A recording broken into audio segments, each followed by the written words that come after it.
tarot. Je profite qu'on est dans le cadre idéal pour parler de ça.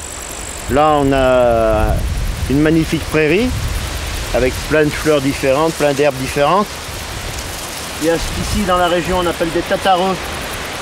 Le tatareux, c'est une plante, disons que quand on la passe dans la main, ça tombe en poussière. Dans le foin, ça n'a pas beaucoup de valeur, mais enfin bon, ça fait pas de mal. Toujours est-il que je voulais vous dire que, regardez, à côté, les foins ont été faits, et là, c'est pas encore fait.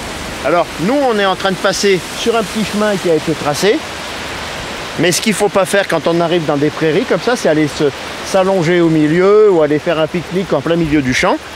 Parce que pour l'agriculteur qui va venir faucher derrière, c'est pas la joie. Après, c'est tout écrabouillé. Il ne peut pas faucher correctement. Les prairies, il faut se mettre dans la tête que même si ça a l'air sauvage, c'est une culture, la prairie.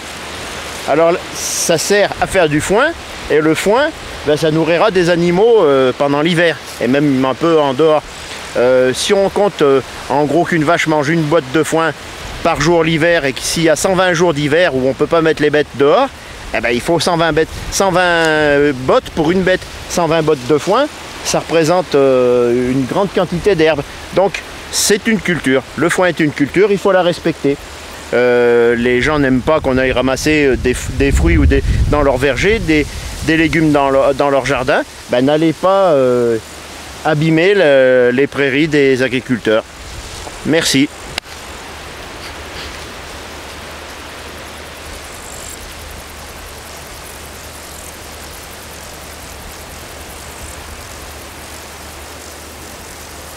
Alors dans la prairie, là on trouve une fleur fine, très jolie et relativement rare. C'est de l'œillet sauvage. Alors c'est peut-être de Dianthus gracianopolis, l'œillet de Grenoble. Je dis peut-être parce que les différences d'un œillet sauvage à l'autre sont très ténues. Donc là on n'a pas tout ce qu'il faut, on voit pas la feuille, on voit pas pour arriver à voir la différence. On est à une 45 km de Grenoble environ. Donc, puis l'œillet de Grenoble n'est pas minuscule. C'est comme la noix de Grenoble, elle pousse partout sauf à Grenoble, quoi. Enfin partout dans l'Isère. Et la Savoie. Voilà du millepertuis. Ah, ça c'est le millepertuis qui pousse dans les champs et à côté des champs, qui est proche cousin de celui qu'on met dans les rocailles ou en bordure de chemin. Voilà. Il sent très bon. C'est un cousin de notre fameuse vulnéraire qui est un millepertuis aussi. Mais ça c'est pas la vulnéraire, c'est un millepertuis qui est une plante médicinale. Et millepertuis parce que ça veut dire 1000 petits trous, millepertuis. Dans les feuilles, quand on les regarde de très près ou à la loupe, on voit plein de petits trous effectivement. Et millepertuis.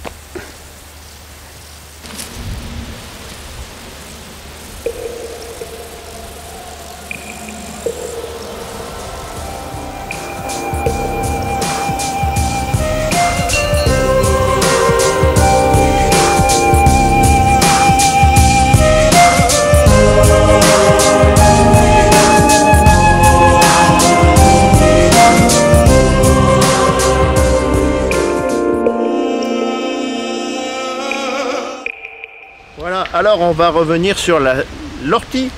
Alors là, il y a un tas de fumier qui est en train de pourrir et au pied du tas de fumier, des orties. Alors, on va en profiter pour faire un petit coucou à Maryse, une fidèle de la Roncée l'ortie qui a la patience de ramasser des graines d'ortie en grande quantité. Et la graine d'ortie, c'est un fortifiant. Nous avons les fameuses larves de coccinelle. Voilà, alors là, ce qui fait que cette ortie-là, on va... Un prédateur naturel qui permet d'éliminer donc en grosse quantité les pucerons. Donc, on va les remettre dans leur milieu naturel. Viens ma petite. Elle est un petit peu effrayante, mais c'est un animal... Moi je trouve que c'est mignon, moi. Sauf pour les pucerons. Ben, moi, Anne-Lise, avant de connaître l'insecte, elle a eu une peur bleue, elle en avait un sur elle. Il fallait que j'explique.